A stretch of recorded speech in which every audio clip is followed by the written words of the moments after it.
do we want to do any kind of sync clap? I'll just say MandJTV's vocal audio for syncing porpoises. Singing porpoises, they should learn how to swim better. Here's my audio. That took me a second. That was great. The co-op mode of Pokemon Masters completely changes the way you play the game, and really it's possibly the least known thing about the game. I mean, did you even know it was co-op?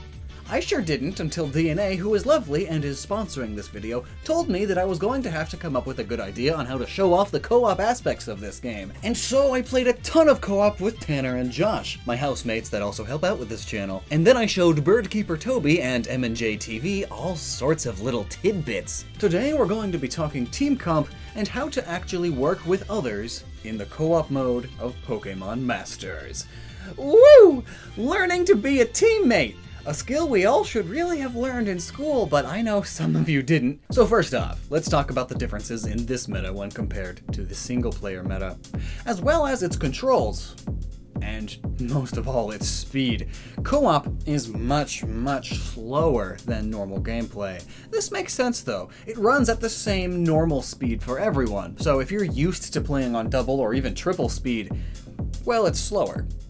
There are also a few other additional things that co-op changes up though, and that is the way your energy bar acts. Everyone gets their own, and immediately I'm sure some are excited. Wow, you get your own bar? That means you'd be able to attack so much more. And while you're right, technically, it doesn't feel like that. In co-op, almost everyone takes turns at the speed at which your moves come out. And sometimes, as in most of the time, it feels like it's even slower. I frequently ran into the issue of my bar being basically meaningless because it fills significantly faster than I can possibly use it. Though, this is only the case when you have a fast team, admittedly. But this does mean that overall your team speed isn't as important as it has a sort of soft cap. Another important fact in co-op is that sync moves happen almost always. They are inevitable, as they are longer fights. So knowing that Pokemon that can Mega Evolve will certainly should be considered. Especially higher end Megas like Pinsir and Houndoom.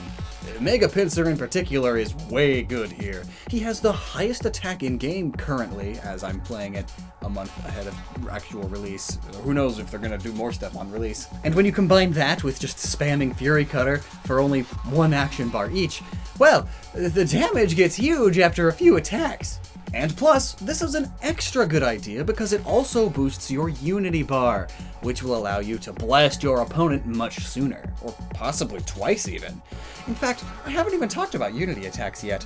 Unity attacks are massive sync moves enacted by each person at once. To get a Unity attack, you need to fill the Unity bar, which you can only start by having each friendly Pokemon attack the opponents in succession. Basically, you all need to attack on the same turn or round without being interrupted. After that, you need to fill the bar by acting quickly in succession. For this though, it's not required for all these attacks to be in a row, but basically, your team needs to use a total of 20 units, 20 bars, in time to fill this new bar. After a very short period of time, if you didn't fill the whole bar, the bar goes away and you need to try again. But if you do manage to fill it, you'll be able to pull off a Unity attack where you are given the choice of which Pokemon to use. The pro tip is to always have someone that is super effective because the Unity attack gets multiple bonuses if more than one person chooses their super effective mon. However, this will swap out your active Pokemon, which sometimes can be a bad thing if you pull out your weak mon for the Unity and then the opponent uses their sync attack and wipes them immediately. Oh, and the Unity attack hits the whole enemy field of play. It's great for wiping out the extra Pokemon.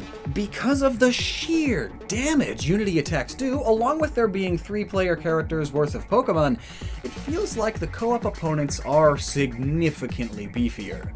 This makes sense though, as it's basically the hard mode of the game. You have to work together and be smart with your team composition to win the very hard co-op difficulty. You also have the ability to switch Pokemon, since, after all, each person brings in 3, meaning there's 9 Pokemon in total, but only 3 can be out at a time. You know? And later, you are able to swap while also choosing an attack for the Pokemon to do immediately, which is very useful. But of course, this means that in total, your team, as stated, consists of 9 different Pokemon, meaning that team composition is both extremely important, as your moves are much slower so you get less to work with, but it's also not as important because there's 9 Pokemon to choose from. So it's a mixed bag. So, for co-op specifically, what Pokemon from the current pool seem good? Wait, hang on.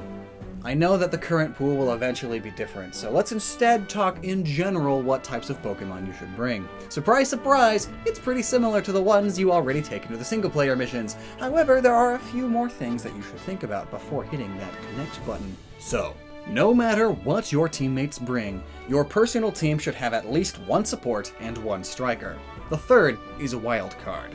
Strikers and supporters are needed in every single good team, single or co-op. Now, this also brings me to the most important part of co-op, communication. Now, I know when working with rando people, it's sometimes difficult to chat, especially in a game with no chat feature. However, thankfully, Pokemon Masters does have a small symbol system where you are able to get your basic thoughts across to your teammates. Yes, it is up to them to be able to understand them, but, you know, hope for the best. But if you're playing with friends, and thus you're able to communicate with them easily, team comp is much easier. So, at any given time, you should have 1 tank, 1 buffer, and 1 striker most of the time. All dependent on the situation, of course. Basically, who among you has a striker that is super effective? Or who has a tank that resists the physical or special attack of the opponent? And, well, that's sort of about it. After that, it really is just different variations. Perhaps for your 9 mons in total, you could set up weather system buffs. For example, Cryogonal gets buffs in a hailstorm, but right now Abomasnow is the only thing that can cause one. Roserade gets buffs during sunny day, but can't cause them, so partnering with Ponyta is great. A lot of the time, you won't have both of these mons, so co-op is the perfect time to do such things. So, beforehand, talk about what strengths you have, and build a team that synergizes good with the strengths your friends have. Plus, if you communicate well enough, you can be constantly charging that unity meter. But overall, you and your team need to know just the gist of the mechanics on how to support and buff each striker, because that's very important. And telling your team how to do that can be by the in-game chat or by actually talking to each other. So, we all have different team members. So what I'm wanting to know is, what are your best support characters? I have some decent one of the things I've been wanting to experiment with is, on co-op, having the middle person be Xatu, and then the other 2 people have 2 supports on their team. So you just absolutely maximize the stats of Xatu. Because Xatu can't have its stats lowered no matter what. Oh, damn! And Right. its main attack is based on how many buffs it has. Oh my gosh. So, like... So I've been wanting to buff it beyond what's capable in single player, because in single player you only have access to 2 supports at a time, and then Xatu in the middle. Got ya. But with co-op, Well, you can have 4 supports. Yeah. Unity next? Oh, let's do it! It's quite the team. That's all that did? How is that all that did? That's depressing. Legitimately, that's awful. And now here's my regular attack. It's more. Powered up Xatu is stronger than a unity attack. So, Xatu, are you about to use your sync move? Yes. Alright, do it. Explosion. 1082. That's almost, like, that means the sync attack Weaker than the is regular attack. the same. It's weaker. Yeah, it's weaker than its regular attack right now. Uh, You just did 1600? I gotta show off this strategy. Do it. I know exactly what you It's do. a Salamence strategy. It's so broken. So Salamence What has is it? an ability where every time it comes out of a Pokeball, the enemy team's attack lowers by 1. It's called something different, but it's basically Intimidate. But the great thing is, in co-op, you just keep switching Salamence in and out. And their attacks That is will just keep amazing. lowering. oh! Sorry, that Just- was hype. I wasn't expecting the nose passes to get O-code. Just completely destroy those nose passes. Nose. Those nose passes no. have nose passed on. That was better than my one, yep. I can't believe that we won that easily. Good thing we strategized beforehand. That's the good stuff right there. In fact, a really fun little detail is that if you play co-op mode with NPC partners, the little communication symbols that you send out do affect them directly. They will attempt to do what you ask of them as soon as they can, and they will even say sorry or I can't if they are unable to. It's pretty cute. But now, what if you can't talk to them before the game because you're playing with random people, or you just don't talk to your friends? Well, the key here is preparation. You do know that by the time you're doing co-op, you've gotten almost all of the story characters so far. You also know that since they have had to have beaten most of the campaign to even get here, also, you can assume that they are at least slightly competent, or they have over-leveled Pokemon and are at least somewhat good at strategy and planning. They, like you, understand that having a tank is important to swap to when the opponent's sync attack is coming up. They know that attacking is important, but buffing and healing others is always better than just attacking.